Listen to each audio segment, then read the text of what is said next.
They say the early bird gets the worm, but hey, you know what? Maybe waiting until 8 o'clock at night to get that said worm isn't a bad thing after all. The last pickings of the night, a pretty big move for the Edmonton Oilers here on this fine Friday as we get set for a crazy weekend of Oilers action as they go into this game against the Vancouver Canucks. Their last one for a couple of days in a row. And again, if you watch the Oilers Fanatic at all, you would know that that's a time that the Oilers should, according to Patrick, be targeting to make a trade, whether it be Puljujarvi, Foegele, Ryan, somebody else off the board. Something could be coming, and I don't know the full dynamics of this. I will not claim to know the full dynamics of this, but we'll get to it in a moment. What has happened today in Oilers land here just about 5-10 minutes ago from when I'm recording this video. But friends, this is Dolynny TV. Good evening and welcome back to another edition of Edmonton Oilers discussion here on the channel. I want to give a big shout out to Sam down there in Bakersfield for hooking me up. This is only one of several pieces of absolutely insane Bakersfield Condors merch that came in a box today from Bakersfield, and I am just blown away. I mean, that was crazy. I don't want to try and bury this news too much, but I gotta say, this was an amazing gift to get. I think this was the first thing to come out of the box, and I was just like, wow. I actually finally, right? I know you've seen the Bakersfield Condors jersey, but this hat is about as legit as it comes when it comes to Bakersfield Condors merch in Canada. All right, Sam, thank you so much for that. And I mean, I think I did justice by saying how awesome that box was in sending you the message earlier. I hope at least I did as such. All right, let's get to it. The last housekeeping note we have to get to. If you're new to the channel, I want you to consider hitting that subscribe button here on the channel, simply because I'd love to have you along. And hey, I'm talking about Sam and something like that. There are so many special interactions to be had here in the Oilers community. I'd love to sit here and, of course, well, kind of grow something here. We've grown 10,000 of us together, and now we can continue growing more. Let's get to this, my friends. James Hamblin. Nope, that's there's a reason that was up, but I don't think any of you know what that reason is. You never saw that video, and you probably never will. James Hamblin, that is the graphic we're looking for. Yes, indeed it is. Has been recalled by the Edmonton Oilers this evening, just about 7:15 local time in Bakersfield, California, is how I was notified of it, right? See, this is the thing is, hey, you know what? Those things coming out of Bakersfield, pretty important. And one important man coming from Bakersfield to the Oilers tonight is one such, James Hamblin, who was removed from the Condors lineup tonight prior to the game. Not healthy scratched, not injured, which means only one thing, unless he was traded, which I don't think the Oilers are. Instead, they call up James Hamblin. And now, this is, too, not to say that Devon Shore is not part of this equation somehow. Shore was sent down to the Condors for conditioning.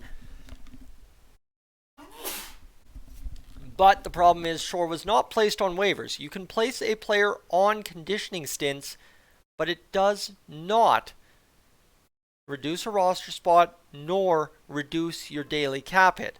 So now all of a sudden for the Oilers, they're missing a player, still counting against the cap, and here comes James Hamblin, having been recalled from the Bakersfield Condors. I haven't read anything as of yet saying that there is a bigger, broader move coming for the Edmonton Oilers tonight, but I would assume that there is something here to it for the Edmonton Oilers, whether it even just be insurance for the Edmonton Oilers in case they do find the right trade to be made sometime this weekend. So that's where we're at right now, is just a quick update on James Hamblin being recalled by the Edmonton Oilers, and speculation abound obviously about Puljujarvi being traded, but that's just where we sit right now for the Oilers in terms of bringing another player up to the NHL. That said, too, what you saw last night on the broadcast, unfortunately could not mention it in the postgame because I was just cooked. I was done. 3 hours live streaming and then forced me to do 8 minutes to try and tell you everything that happened.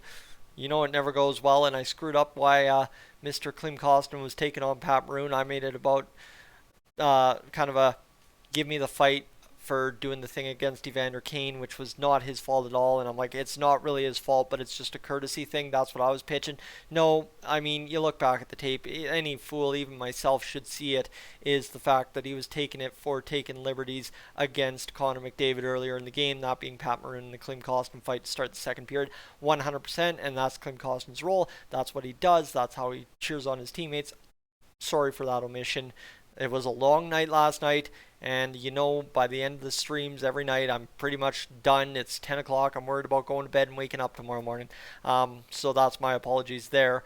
But with that said, I don't even know what my point was anymore. Oh yeah, hey, All-Stars. Hey, back on track. It's been a long day, right? We're doing a video at 8:30 at night right now, so bear with me here. It's going to be a tough one to get through, but we'll get through it. The All-Stars, Stuart Skinner and Leon Draisaitl, who roll up to the All-Star game as 2 extra Oilers guys out of 3 candidates. Obviously, Bo Horvat the third, maybe future Edmonton Oiler Bo Horvat, although today, another update on that front, the Avalanche have seemed to take the lead in terms of negotiations and talk on that. So that's where we currently stand with Bo Horvat and the dream of him maybe becoming an Oiler one day. But as it is just right now, right, Stuart Skinner earns his first All-Star nod in his first full season, which is phenomenal. As I made mention in the video about Stuart Skinner potentially being an NHL All-Star, yes, that scrum that we had at practice the other day was